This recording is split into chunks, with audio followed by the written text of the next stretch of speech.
الحمد لله نحمده ونستعينه ونستغفره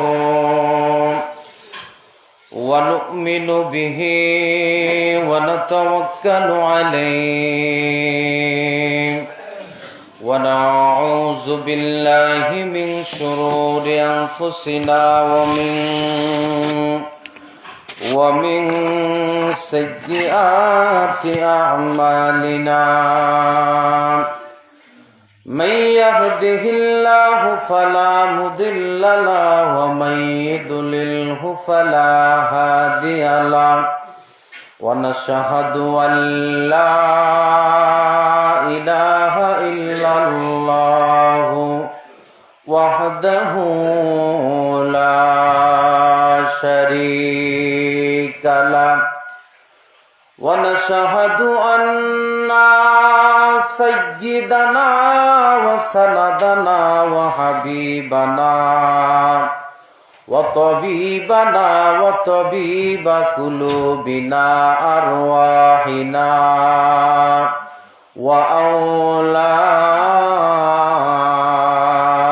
وأولانا وحولانا وخولانا وزولانا وملجأنا ومولانا محمدا عبده ورسوله الذي أرسله بالحق بشيرا ونذيرا وداعيا إلى الله بإذنه وسراجا وقمرا منيرا أما بعد فقد قال الله تعالى في كلامه المجيد والفرقانه الحميد أعوذ بالله من الشيطان الرجيم بسم الله الرحمن الرحيم يا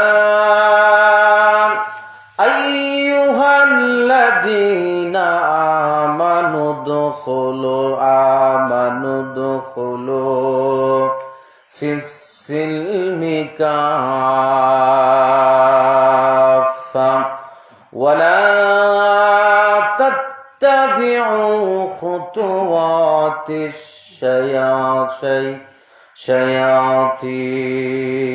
الشياطين الآخر. وقال رسول الله صلى الله عليه وسلم بني الإسلام على خمس إلى آخر الحديث صدق الله مولانا العظيم.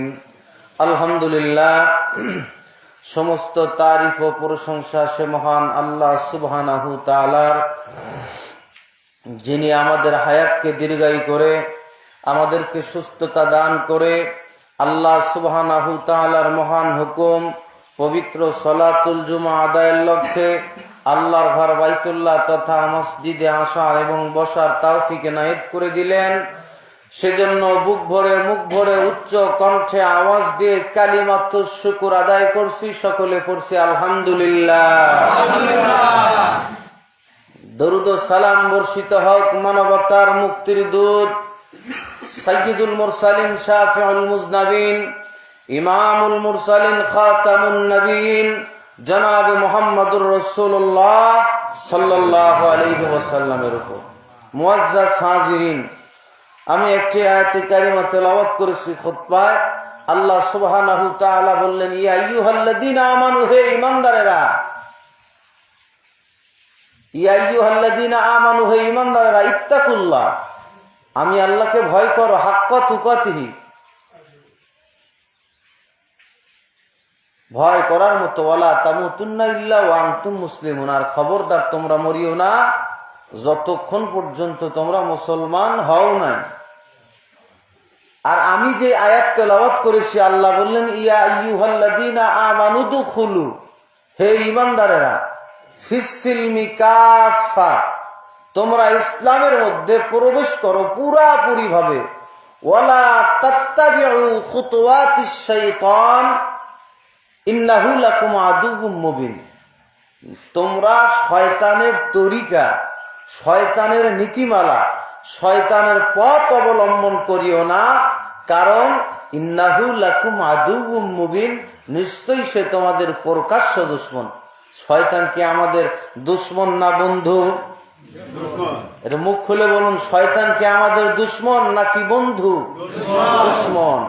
বন্ধুর সঙ্গে বন্ধুত্ব স্থাপন করতে হয়, তবে দুশমন দুনিয়ার দিক থেকে যারা দুশমন হয়, এই দুশমন গুলো হলো ভিন্ন, কিন্তু আমার আখিরাত যে নষ্ট করে, আমার পরকাল যে নষ্ট করে, আমার আমল যে নষ্ট করে, আমার চরিত্র যে নষ্ট করে, সেই হচ্ছে আমার প্রকৃত দুশমন। কি বলেন? আর দুনিয়ার যে দুশমন, আমার স্বার্থ, আমার ভালো চলা, আমার ভালো পড়া, আমার ভালো খাওয়া, আমার ভালো দিক, আমি ভালোতে চলি, আমি ভালোভাবে থাকি, কিন্তু এটা দুনিয়ার দিক থেকে যে চায় না, যে দুশ্মনী করে, এই দুশ্মন আমার ক্ষতি করতে পারবে না। কিন্তু এই জন্য আল্লাহ বলছেন ইন্নাহু লাকুম আদুউম মুবিন, তোমরা শয়তানের পথ এবং তরিকা অনুসরণ করিও না। ইন্নাহু লাকুম আদুউম মুবিন, নিশ্চয়ই সে তোমাদের প্রকাশ্য শত্রু। সম্মানিত সুধী মণ্ডলী, আল্লাহ রাব্বুল আলামিন কোরআনুল কারীমের ভিতরে জানিয়ে দিলেন ইয়া আইয়ুহাল্লাযীনা আমানু দুখুলু ফিস-সিলমি কাফা ওয়া লা তাত্তাবিউ খুতুওয়াতিশ শাইতান ইন্নাহু লাকুম আদুউম মুবিন। আল্লাহ রাব্বুল আলামিন জানিয়ে দিলেন, আল্লাহ বললেন ইয়া আইয়ুহাল্লাযীনা আমানু, হে ঈমানদারেরা, যারা তোমরা ঈমান এনেছো, উদখুলু, প্রবেশ করো, ইয়া আইয়ুহাল্লাযীনা আমানু দুখুলু ফিস-সিলমি কাফা, হে ঈমানদারেরা, তোমরা প্রবেশ করো ইসলামের মধ্যে পুরাপুরি ভাবে। অর্ধেক তুমি ইসলামে, অর্ধেক তুমি ইসলামের বাহিরে, এমনটা চলতে চাইলে চলতে পারবে। এ স্বাধীনতা আল্লাহ রাব্বুল আলামিন তোমাকে দিয়েছে বটে, কিন্তু এইভাবে চলে তুমি পরকালে সুখ শান্তি তথাপি আল্লাহর সন্তুষ্টি অর্জন করতে পারবে না। আল্লাহর সন্তুষ্টি যদি অর্জন করতে চাও, আল্লাহকে যদি খুশি করতে চাও, আল্লাহ রব্বুল আলামিনকে যদি রাজি রাখতে চাও, তাহলে অবশ্যই আল্লাহ রব্বুল আলামিন যেই নীতিমালা তোমাকে দিয়েছে, আল্লাহ পাক বলেছে ইসলামের মধ্যে পুরাপুরি ভাবে প্রবেশ করো। এই পুরাপুরি প্রবেশটা কি আমার ভাইরা? এই যে আমরা মসজিদে আসছি আজকে পবিত্র সালাতুল জুমা আদায়ের জন্য, আল্লাহর ঘর বাইতুল্লাহ তথা মসজিদে আমরা আসতে পেরেছি, বসতে পেরেছি, এটা আমাদের নিজেদের ইচ্ছা শক্তির বলে নয়, আমরা মন চেয়েছে আমরা আসতে পেরেছি এমনটা নয়। আল্লাহ রাব্বুল আলামিন বলেছেন ওয়া মা তাশাউনা ইল্লা আইয়াশা আল্লাহু রাব্বুল আলামিন। আল্লাহ রাব্বুল আলামিন জানিয়ে দিলেন, হে ঈমানদারেরা, তোমরা কোনো ইচ্ছাই করতে পারো না আমি আল্লাহর ইচ্ছা ব্যতীত। এর মানে হলো একজন মানুষ যখন নেক কাজ করে, একজন মানুষ যখন সৎ কাজ করে, একজন মানুষ যখন আমলে সলে করে, এই মানুষটি নিজের ইচ্ছার শক্তি বলে এগুলো করে না। এই মানুষটি এগুলো করার পিছনে একটাই মাত্র কারণ হলো আমার আল্লাহ রব্বুল আলামিন বান্দার প্রতি সন্তুষ্ট। আমার আল্লাহ পাকের বিশেষ দয়ায় আল্লাহ রব্বুল আলামিন অনুগ্রহ করেছেন বটে বান্দা নেক কাজ করতে পারে। সুবহানাল্লাহ। সম্মানিত সুধী মণ্ডলী, পক্ষান্তরে একজন মানুষ গুনার কাজ করে, একজন মানুষ চুরি করে, একজন মানুষ অন্যায় করে, একজন মানুষ জিনা করে, কিন্তু এই মানুষটি যদি এখন মনে করে আল্লাহ রাব্বুল আলামিন যেহেতু বলেছে ওয়ামা তাশাউনা ইল্লা আইয়াশা আল্লাহু রাব্বুল আলামিন, ওমা তাশাউনা ইল্লা আইয়াশা আল্লাহু রাব্বুল আলামিন, তোমরা কোনো কাজই করতে পারো না আমি আল্লাহর ইচ্ছা ব্যতীত। এখন চোর যদি মনে করে তাহলে আমি চুরি করি, অবশ্যই আল্লাহর ইচ্ছায়, কিন্তু এটা না। মুফাসসিরিনে ইকরাম লিখেছেন, তাফসীরের কিতাবের ভিতরে এসেছে আল্লাহর ইচ্ছা হলো বান্দার নেক কাজে, সৎ কাজে। সুবহানাল্লাহ। আল্লাহ বললেন ইয়া আইয়ুহাল্লাযীনা আমানু দুখুলু, হে ঈমানদারেরা, যারা ঈমান এনেছো ইসলামের মধ্যে প্রবেশ করো, ফিসসিলমি কাফা, অর্ধেক না পুরাপুরি ভাবে তোমরা ইসলামে প্রবেশ করো। ইসলাম কি আগে জানতে হবে, বুঝতে হবে, তারপরে মানতে হবে। আমাদের দেশে হুজুররা ওয়াজ করে ইসলাম মানে শান্তি। আল্লাহর কসম করে বলতে পারি ইসলাম মানে শান্তি না, ইসলাম মানে হচ্ছে আত্মসমর্পণ করা। ইসলাম মানে হচ্ছে আত্মসমর্পণ করা। ইসলাম মানেই হচ্ছে সারেন্ডার করা। ইসলাম মানেই হচ্ছে নিজে অতীতে যা করেছি, যে পথে চলেছি, রব্বুল আলামিন আমি ইসলাম গ্রহণ করলাম, আমি কালিমা পড়েছি, মুসলমান হয়েছি, আমি ইসলামের মধ্যে প্রবেশ করলাম, আমি আর একটাও গুনার কাজ করব না, অন্য পথে চলব না, আমি পুরাপুরি ভাবে ইসলামের মধ্যে ঢুকেছি, আমার জীবন পুরাটাই ইসলামের মধ্যেই চলতেই থাকবে। সুবহানাল্লাহ। সম্মানিত সুধী মণ্ডলী, এই জন্য ইসলাম মানে হচ্ছে কি? তাহলে ইসলাম মানে হচ্ছে আত্মসমর্পণ করা। মুসলিম জাতির পিতা হযরত ইব্রাহিম খলিলুল্লাহর দিকে তাকান, জাতির পিতা কি করেছে? মুসলিম জাতির পিতা হযরত ইব্রাহিম খলিলুল্লাহ পূর্ব আকাশে যখন দেখতেন সকালবেলা সূর্য উদিত হয়, পূর্ব আকাশে সূর্যের দিকে তাকায় বলতেন আমি পেয়ে গেছি আমার রব, এটাই মনে হয় আমার রব, এটাই আমার স্রষ্টা, এটাই আমার স্রষ্টা, ইনি আমাকে সৃষ্টি করেছে, আমার মনে হয় ইনি আমার স্রষ্টা, ইনি আমার মনিব হবে। কিন্তু আবার যখন সন্ধ্যাবেলা পশ্চিম আকাশে এই সূর্য আবার স্তম্ভিত হয়েছে, মুসলিম জাতির পিতা ইব্রাহিম খলিলুল্লাহ বলতেন এটা আমার রব হতে পারে না, অসম্ভব ব্যাপার, এমন দুর্বল প্রাণী, দুর্বল বস্তু আমার রব হতে পারে না, আমার স্রষ্টা হতে পারে না। কারণ হচ্ছে আমার স্রষ্টা চিরঞ্জীব, চির সত্য হবে। এ তো সকালে আসলো, বিকালে শেষ হইল, বিকালে আবার শেষ হয়ে যায়, নিশ্চয়ই এই ব্যক্তি আমার রব না। আবার রাতের আধারে, রাতের অন্ধকারে আকাশে দেখলেন, আকাশে দেখতে পারলেন চন্দ্র উদিত হয়েছে, জ্যোৎস্না উদিত হয়েছে। মুসলিম জাতির পিতা ওই জ্যোৎস্না দেখার পরে, চন্দ্র দেখার পরে ভাবতে লাগলেন, বলতে লাগলেন এটাই আমার স্রষ্টা, এটাই আমার রব। এক পর্যায়ে দেখলেন, দেখতে দেখতে কিছুক্ষণের মধ্যে সেই চন্দ্র, সেই আকাশের জ্যোৎস্না, সেই চাঁদ চন্দ্রটি সেই নিমিষের মধ্যে আবার যখন মিশে গেল, ক্ষয় হয়ে গেল, শেষ হয়ে গেল।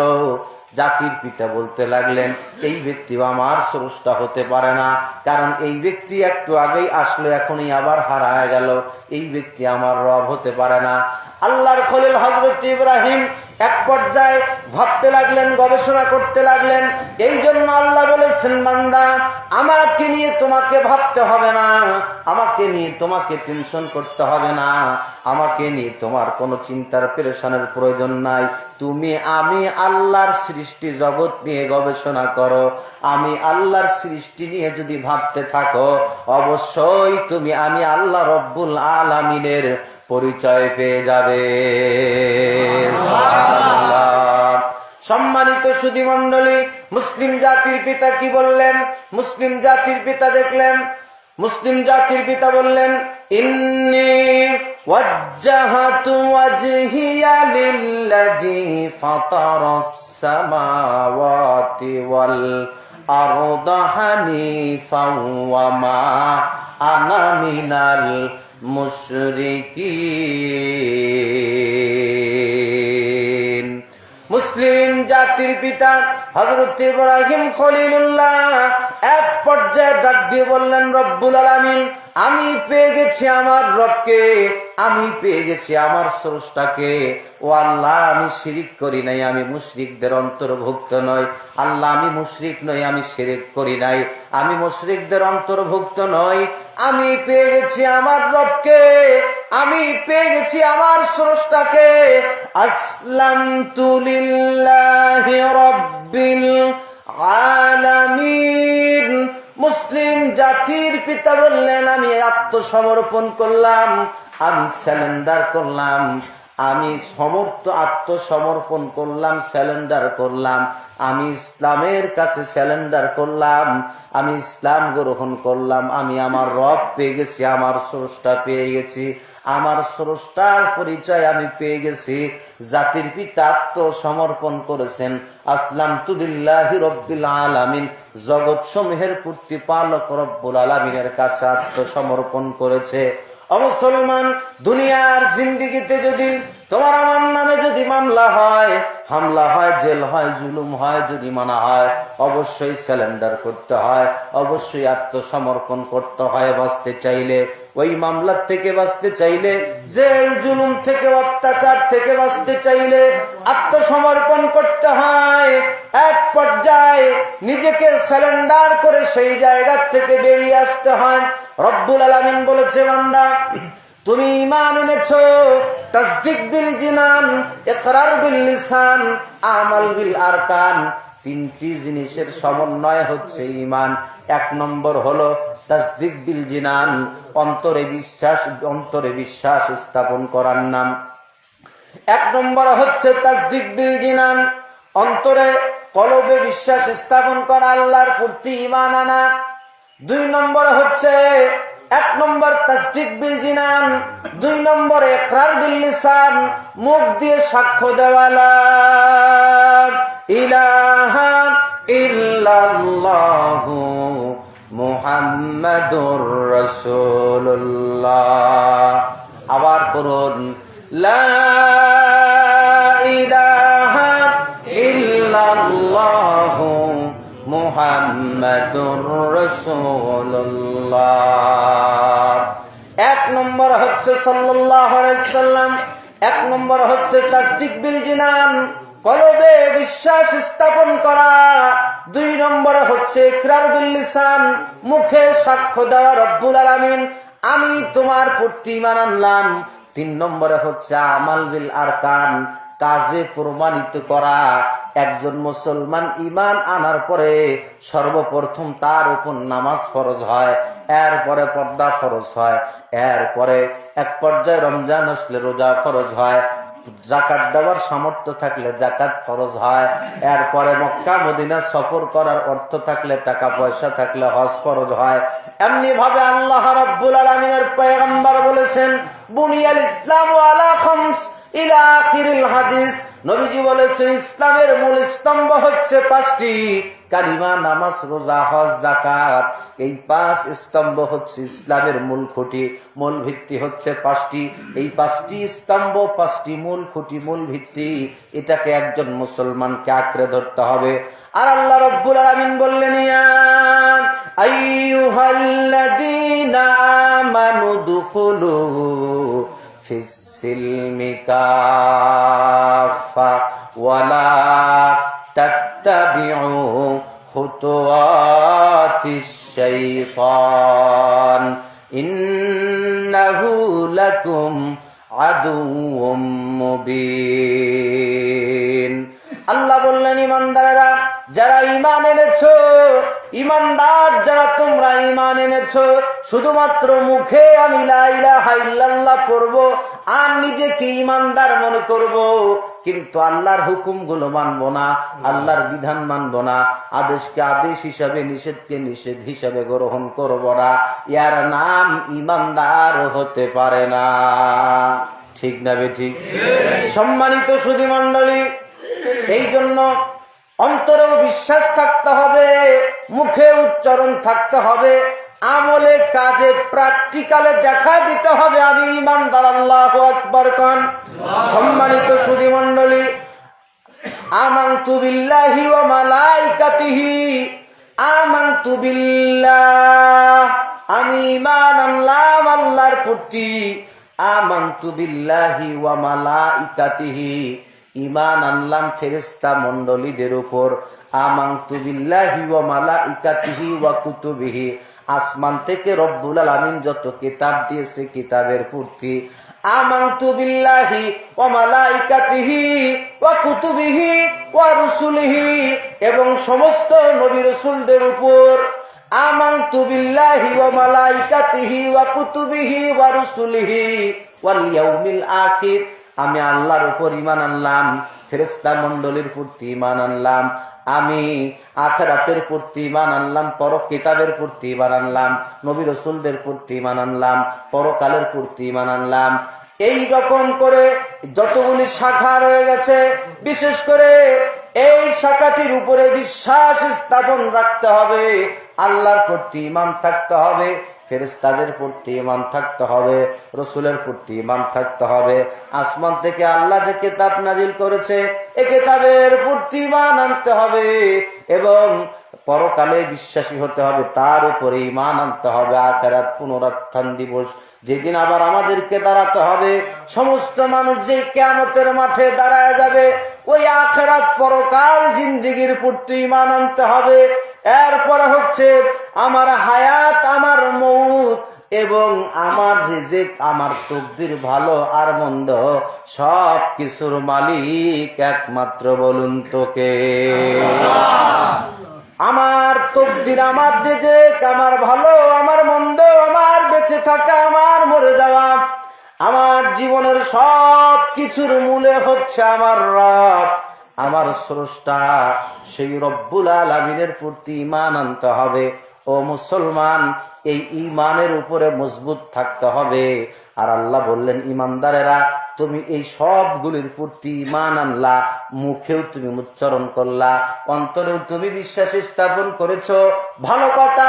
এখন ফিসসিলমি কাফা, পুরাপুরি ভাবে প্রবেশ করো, তার মানে পুঙ্খানুপুঙ্খানু ভাবে আমি রব্বুল আলামিনের প্রত্যেকটি হুকুম আর আহকাম, আমার আদেশ আর নিষেধ সব তোমাকে মানতে হবে।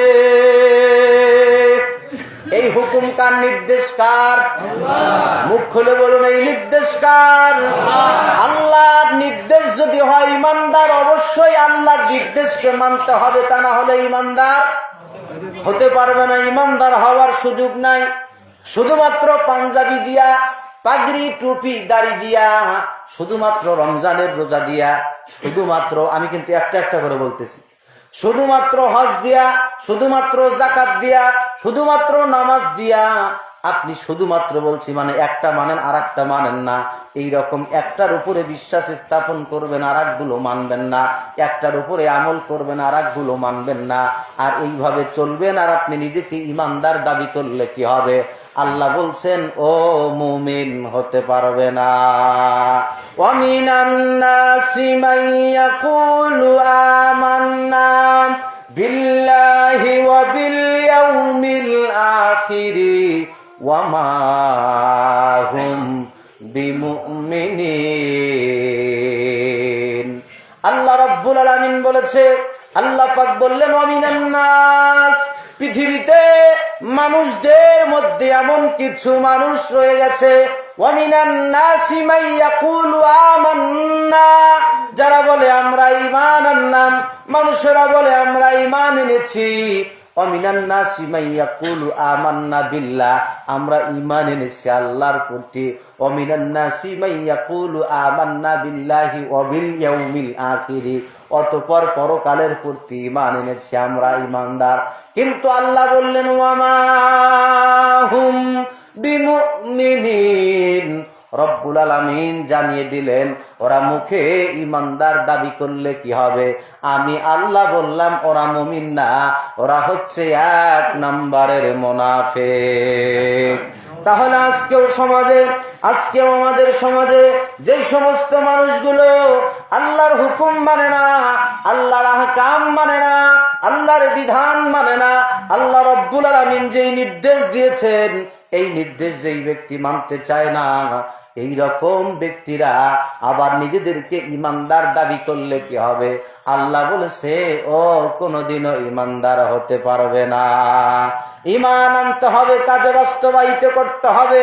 শুধু মুখে লা ইলাহা ইল্লাল্লাহ বললে হবে না। নবীজি বলেছে মান ক্বালা লা ইলাহা ইল্লাল্লাহ ফাদাখালাল জান্নাহ, যেই ব্যক্তি পড়েছে লা ইলাহা ইল্লাল্লাহ সেই ব্যক্তি জান্নাতে যাবে। হযরত উমর ফারুক রাদিয়াল্লাহু তাআলা আনহু সঙ্গে সঙ্গে আবু হুরায়রা রাস্তার মধ্যে আটকায় দিলেন। এ আবু হুরায়রা, তুমি কি বললা? আবার বলো। কয় মান ক্বালা লা ইলাহা ইল্লাল্লাহ দাখালাল জান্নাহ, আল্লাহর পয়গম্বর বলেছে যেই ব্যক্তি লা ইলাহা ইল্লাল্লাহ পড়বে সেই ব্যক্তি জান্নাতে যাবে। হযরত উমর ফারুক সঙ্গে সঙ্গে একটা মুটকি লাগায় দিলেন, হালকা একটা ঘুষি লাগায় দিলেন আবু হুরায়রাকে। ঘুষি লাগায় দিয়া কানটা ধরে নবীজির কাছে হাজির হলেন। আল্লাহর নবীকে ডাক দিয়ে বললেন ইয়া রাসূলুল্লাহ, ইয়া হাবিবাল্লাহ, আপনার জান্নাতি কদম মোবারকে আমার পিতা মাতা কোরবান হয়ে যাক নবী গো, আপনার কাছে আমার প্রশ্ন, আপনার কাছে জানার বিষয়। আবু হুরায়রা মানুষকে দাওয়াত দেয়, আমাকেও বলেছে মান ক্বালা লা ইলাহা ইল্লাল্লাহ দাখালাল জান্নাহ, লা ইলাহা ইল্লাল্লাহ পড়লেই নাকি জান্নাত। ও পয়গম্বর, আপনার কাছে এখন জানতে চাই, আপনি বলুন তো দেখি এই লা ইলাহা ইল্লাল্লাহ পড়লেই কি জান্নাত? নবীজি বললেন ওমর শোনো, আমি বলেছি মান ক্বালা লা ইলাহা ইল্লাল্লাহু ফাদাখালাল জান্নাহ। পয়গম্বর বললেন আমি ফাদাখালাল জান্নাহ বলেছি, তার মানে এই কালিমা যে পড়বে, কালিমার হাকিকত মানতে হবে, বুঝতে হবে, এর উপরে তাকে মজবুত থাকতে হবে, সেই ব্যক্তি জান্নাতি। আর আস্তে কোন সুবহানাল্লাহ, আরো আস্তে কোন সুবহানাল্লাহ। আপনারা তো ভারী উল্টা মানুষ, আমি কই আস্তে কইতে আপনারা এখন জোরে, আর আমি জোরে কইতে বললে আপনারা আস্তে কোন। সম্মানিত সুধী মণ্ডলী, আল্লাহ রব্বুল আলামিন সেই কথাই পয়গম্বর রব্বুল আলামিনের পয়গম্বর বললেন ফাদাখালাল জান্নাহ, হাকিকত বুঝতে হবে। লা ইলাহা ইল্লাল্লাহ মানে আমাদের হুজুর রাখা আল্লাহ ছাড়া মাবুদ নাই, আল্লাহ যা মাবুদতা, কথা বুঝেন নাই? আল্লাহ হচ্ছে ইবাদত পাওয়ার মালিক, স্রষ্টা। মাবুদ মানেও হচ্ছে ইবাদত পাওয়ার মালিক। মাবুদের ইবাদত করতে হয়, আল্লাহরও ইবাদত করতে হয়, তাহলে আল্লাহ আর মাবুদ একই হলো কিনা? কিন্তু আল্লাহ রসুল বললেন লা ইলাহা ইল্লাল্লাহ মানে আল্লাহ ছাড়া কোনো বিধানদাতা নাই। আল্লাহ ছাড়া কি নাই? আল্লাহ ছাড়া কোনো বিধানদাতা নাই, আল্লাহ ছাড়া কোনো আইনদাতা নাই। এইটা বুঝতে হবে আপনাকে। নবীজি বললেন যেই ব্যক্তি এটা বুঝবে, যেই ব্যক্তি এটা বুঝবে আর এটার উপরে আমল করবে, ওই ব্যক্তি হলো জান্নাতি। তাহলে অবশ্যই আমাদেরকে কালিমা পড়তেও হবে এবং বুঝতেও হবে, এর উপরে আমলও করতে হবে। কি বলেন আপনারা? সম্মানিত সুধী মণ্ডলী, এই যে মসজিদের ভিতরে আমরা আসলাম, ঘরের মধ্যে এক পা থাকলো বাহিরে আর এক পা থাকলো মনে করেন ভিতরে। এখন বলুন তো লোকটা কি বাহিরে আছে নাকি ভিতরে আছে নাকি মাঝামাঝি জায়গায় আছে? আল্লাহ বাহিরেও থাকতে বলে নাই, মাঝামাঝি থাকতে বলে নাই। আল্লাহ বলছে ভিতরে যাও, উদুখুলু, প্রবেশ করো। এক পা বাহিরে আর এক পা ভিতরে দিয়ে আপনি থাকলে, মাঝামাঝি থাকলে এটা প্রবেশও হয় না, বাহিরও হয় না। কিন্তু আল্লাহ বাহিরের কথা তো বলেন নেই, প্রবেশের কথা বললেন। উদখুলু, প্রবেশ করো, দাখিল হও, প্রবেশ করো, ফিস সিলমি কাফা, অর্ধেক না পুরাপুরি ভাবে। কোথায়? ইসলামের মধ্যে দাখিল হও, ইসলামের মধ্যে প্রবেশ করো পুরাপুরি ভাবে। অর্ধেকটার কথা বলে নাই। একজন মানুষ বাহিরে এক পা ভিতরে এক পা দিয়া মাঝখানে দাঁড়া থাকলে মানুষটা বাহিরেও না ভিতরেও না, মধ্যবর্তী থাকে। আপনি ইসলামের কিছু মানবেন আর কিছু মানবেন না, এই রকম করে চলে আল্লাহকে আপনি সন্তুষ্ট করতে পারবেন না। আল্লাহকে সন্তুষ্ট করতে চাইলে আল্লাহর হুকুম পুরাপুরি মানতে হবে। সম্মানিত সুধী মণ্ডলী, আল্লাহ রব্বুল আলামিন সেই কথাই বললেন, ইসলামের মধ্যে পুরাপুরি প্রবেশ করো। তাহলে মনে করুন এই যে একটা ঘর, আমরা এই মসজিদ ঘরের মধ্যে আসলাম, আসার পরে আমরা চতুর্দিকে দেওয়াল পাইছি কি পাই নাই? চতুর্দিকে দেওয়াল আছে, এটা একটা উদাহরণ। আল্লাহ বলেছেন মাসালুহুম মাসালুহুম কামাসালিল্লাযী ইসতাওকাদা নারা। আল্লাহ রব্বুল আলামিন উদাহরণ দিয়ে দিয়ে কোরআন বুঝিয়েছেন। সুতরাং উদাহরণ দিয়ে দিয়ে আমরা উম্মাহকে বুঝাবো, এতে কোনো অসুবিধা নাই। সম্মানিত সুধী মণ্ডলী, তাহলে এই ঘরের মধ্যে প্রবেশ করার পরে ডান পাশে একটা দেওয়াল, বাম পাশে একটা দেওয়াল, সামনেও দেওয়াল পরে, আর যেটা দিয়ে ঢুকলাম ওটা তো হলো দরজা। আর উপরেও কিন্তু ছাদ থাকে, চালা থাকে, থাকে কি থাকে না? মনে করুন ইসলামটা অনুরূপ ভাবে আপনি লা ইলাহা ইল্লাল্লাহ মুহাম্মাদুর রাসূলুল্লাহ পড়েছেন, এটা ছিল দরজা। এটা দিয়ে আপনি ভিতরে ঢুকলেন, ইসলামের মধ্যে ঘরে ঢুকলেন দরজা দিয়া। ঘরটার নামই হলো ইসলাম, সুবহানাল্লাহ কোন। আর যেটা দিয়া ঢুকলেন এটা হলো কালিমা, দরজা। আচ্ছা, ঘরে বিয়ে করার পরে বউ যখন বাসর ঘরে নিয়ে আসা হয়, আনার পরে কি কোনো আপত্তি খাটে? কোনো আপত্তি চলবে? কোনো আপোষ নাই। সম্মানিত সুধী মণ্ডলী, অনুরূপ ভাবে ঘরে প্রবেশ করার পরে কিন্তু স্যালেন্ডার করতে হয়, আত্মসমর্পণ করতে হয়।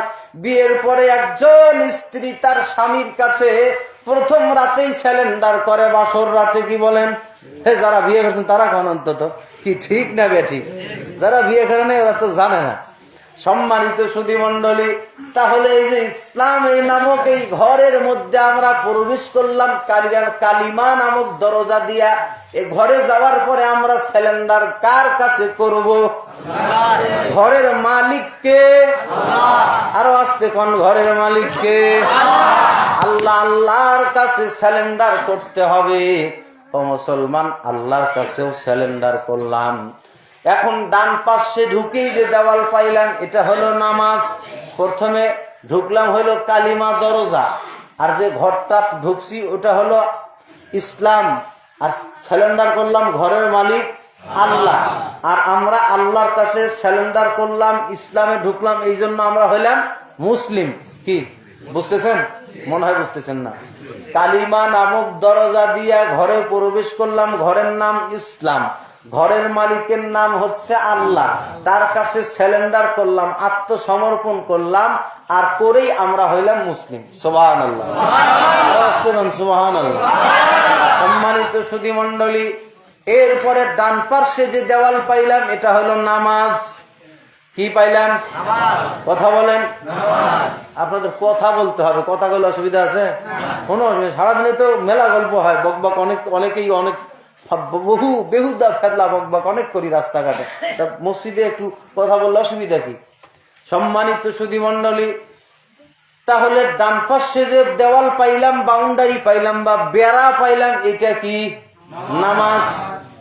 এরপরে বাম পাশে একটা পাইলাম, এটা কি? রোজা। কি পাইলাম? রোজা। এরপরে আর একটা পাইলাম, এটা কি? যাকাত।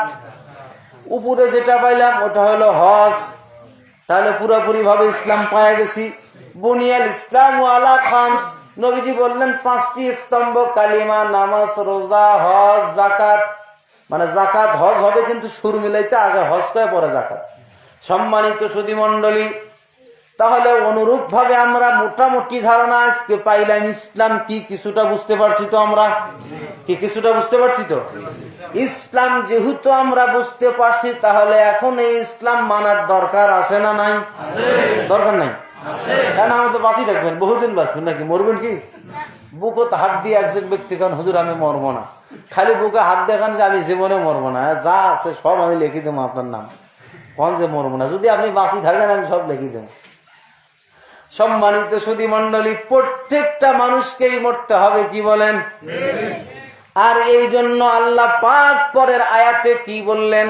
আর এই আয়াতে এই যে প্রবেশ করার পরে রব্বুল আলামিন বললেন, তোমরা শোনো, ইন্নাহু লাকুম আদুউম মুবিন, শয়তান তোমাদের প্রকাশ্য দুশমন, প্রকাশ্য শত্রু। এটা আল্লাহ বলে নাই? আল্লাহ এটাও পরিষ্কার করে দিয়েছে, বান্দা তুমি ইসলামের মধ্যে প্রবেশ করেছো, আর তুমি ইসলামে প্রবেশ করার পরে তুমি তরিকা আর নীতিমালা মানবা, আমার শয়তানেরটা মানবা না। আচ্ছা, আমরা আল্লাহটাই মানবো, শয়তানেরটা মানবো না। কিন্তু আল্লাহটা মানতে গেলেও শয়তান অনেক সময় বিভ্রান্ত করার সম্ভাবনা আছে না নাই? অবশ্যই আছে। আর এই জন্য আল্লাহ বললেন, ইন্নাহু লাকুম আদুউম মুবিন, প্রকাশ্য দুশমন, প্রকাশ্য শত্রু হচ্ছে শয়তান। এই জন্য এ আল্লাহর পথে চলতে গেলে শয়তান আসবে।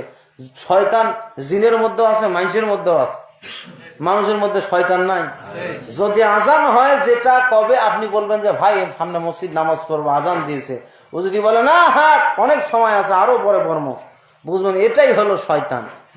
ওই বহুদিন আগে হাবিবুর রহমান যুক্তিবাদী ওয়াজ করছিল, কয় কুল আউযু বিরাব্বিন নাস। উনি বলে এক পীরের কাছে গেছে, পীর সাহেব নারী পুরুষ মহিলা নিয়ে একসাথে জিকির করে, সবাই নাচে। তা কইছে আপনি এভাবে নাচেন কে মহিলা নিয়ে? আল্লাহ পাক জিকিরের কথা বলছে, ওই জিকির মানে স্মরণ, আল্লাহ স্মরণ। ফাসাব্বিহ বিহামদি অর্থাৎ আল্লাহর সিজদা, নামাজের কথা বুঝাইছে। অর্থাৎ সূর্য উদয়ের আগে এবং সূর্য উদয়ের পরে, অর্থাৎ সূর্য ডোবার আগে পড়েন নামাজ, আর এবং সকাল সন্ধ্যা, অর্থাৎ সকাল সন্ধ্যা বলতে ফজর আর মাগরিব বোঝায়, আর সূর্য উদয়ের পর বলতে জোহর আসর বোঝায়, আর সূর্য ডোবার পর বলতে আর উদয়ের পূর্ব বলতে এশার নামাজ বোঝায় বা মাগরিব বোঝায়। তাহলে আল্লাহ পরিষ্কার করে দিচ্ছে 5 ওয়াক্ত নামাজের কথা ডাইরেক্ট কোরআন শরীফে আছে। তাহলে এখানে পরিষ্কার, কিন্তু জিকির মানে স্মরণ। কার স্মরণ? আল্লাহ স্মরণ, তাও পরিষ্কার। আপনি এই মহিলা নিয়ে নাচেন কেন? এখন ওই পিসাব বলে কয় কুল আউযু বিরাব্বিন নাস, আল্লাহ নাচে, রব নাচে, মালিকিন নাস মালিক নাচে, ইলাহিন নাস ইলা নাচে, আল্লাহ নাচে, রব নাচে, মালিক নাচে, ইলা নাচে, আমরাও নাচি। কয় তোমরাও নাচো? মানুষ না শয়তান? কয় তোমরাও নাচো? মানুষটা শয়তান, এটাই হলো শয়তান। শয়তান দেখতেছেন, এটাই শয়তান। ওই যে মাঝখানে আমাদের দেশে একটা টাকলা কি বাড়ছিল বাবারে, এর কথার ভাষা সাইজে ছিল অন্যরকম। কালকে খবর দেখছেন? হ্যাঁ, কোন দিন যে আর মাইয়া ঘোড়া শুদ্ধে কাটি দেয় তারও ঠিক নেই, মামলা হয়ে গেছে খারাই। এই হলো অবস্থা। এই জন্য বেশি বাড়তে নাই, বেশি বাড়া যায় না। আর আল্লাহ তো পরিষ্কার বলছে, লা ইকরাহা ফিদ্দিন, ধর্মের ব্যাপারে কোনো বাড়াবাড়ি নেই। আর অন্যান্য আয়াত আছে, ধর্মীয় কাজ করতে গিয়ে আপনাকে কোনো বাড়াবাড়ি করা যাবে না। আল্লাহ বাড়াবাড়িও না, সারাসারিও না। এটা আল্লাহ পাক পরিষ্কার বলছে, বাড়াবাড়িও না, সারাসারিও না। আল্লাহ আপনাকে বলেছে তুমি আমার এই এই হুকুম মানো, এইটাই আপনাকে মানতে হবে। আল্লাহ বলছে এটা করা যাবে না, ওটা করবোই না। এটাই হচ্ছে বাড়াবাড়ি হইল না, সারাসারি হইল না। পরিষ্কার না? তাহলে আমরা কি আল্লাহর হুকুম মানবো? তো আমরা যে 5টি মূল জিনিস আমরা বুঝলাম, এর এক একদিন এক একটার গুরুত্ব নিয়ে কথা বলবো ইনশাআল্লাহ, পরে হবে। কিন্তু যে জিনিসটা ইসলামে প্রবেশ করতে হবে, আমরা মোটামুটি এইটা তো বুঝলাম যে প্রবেশ কি আর ইসলাম কি। আত্মসমর্পণ করা, ইসলাম মানে আত্মসমর্পণ। কার কাছে? আল্লাহর কাছে আত্মসমর্পণ করা। আমরা ইসলাম নামক ঘরের মধ্যে ঢুকলাম, কালিমা দিয়ে নামক দরজা দিয়ে ঢুকলাম, ঘরের মালিক আল্লাহর কাছে স্যালেন্ডার করলাম, আত্মসমর্পণ করলাম। আমরা ইসলামে যায়া আত্মসমর্পণ করার কারণে ঘরের মালিক আমাদেরকে মুসলিম বানায় নিলেন। সুবহানাল্লাহ। আর এই জন্য এই দোয়া করেছেন কে জানেন? মুসলিম জাতির পিতা হযরত ইব্রাহিম খলিলুল্লাহ। শুরুতে যার কথা বললাম, বলে এটা আমার রব, রব করে খায়, একটাও আমার রব না, আমার রবকে আমি পেয়ে গেছি আল্লাহ, আমি মুশরিক নই, আমি শিরিক করি নাই, আসলামতু লিল্লাহি রাব্বিল আলামিন, আমি সারেন্ডার করলাম, আত্মসমর্পণ করলাম তোমার কাছে। মুসলিম জাতির পিতা বলেছেন মিল্লাতা আবিকুম ইব্রাহিম হুয়া সাম্মাকুমুল মুসলিমিন। মুসলিম জাতির পিতা হযরত ইব্রাহিম খলিলুল্লাহ। আমাদের জাতির পিতার নাম কি? হ্যাঁ, নিজের বাপ ছাড়া অন্য কাউকে আব্বা ডাকা জায়েজ নাই, সেটা জানেন তো? নিজের বাপ ছাড়া অন্য কাউকে বাবা ডাকা জায়েজ নাই। শ্বশুরকে আপনি আব্বা বলতে পারেন, শ্বশুরকে খালু কোয়া যায়, চাচাও কোয়া যায়, কিন্তু এখনকার সমাজে যদি খালু ছিঁড়ে জুতা বাইর করবে আর ভাঙ্গা ছাতির ডেরা থাকলে বাইর করবে, মানুষ না এটা কি, এটা হ্যাঁ মোর বেটি একদিন কত টাকা পয়সা দিন আমার খালু করছে, এটা পাগলা।